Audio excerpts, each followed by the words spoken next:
Hello，大家好，今天跟一个收购二手电器产品的邻居聊了一下啊，那他分享给我两个蛮重要的事情，然后我想跟大家分享一下。第一个的话，为什么常常有人他的冰箱容易坏呢？哈，大家看一下冰箱啊，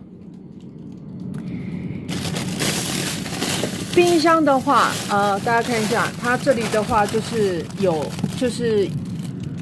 有所谓的送风口，那它这个就是冰箱呼吸的地方啊。你如果把东西摆得太满，把它整个都挡住的话，除了你的东西的话不容易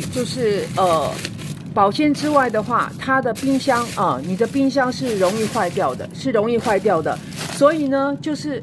它这个冰箱的这个冷气的这个送风口，大家一定要留一个空间让冰箱能够呼吸这个是冰箱的一个重点。那下面这部分的话也是它并没有特别的一个冷冻的那个送风口，不过呢，就是说你的冰箱的话，你不要把它塞得太满，不要塞得太满其实塞得太满，你这个东西反而就是说没办法保值的很好这是冰箱的部分。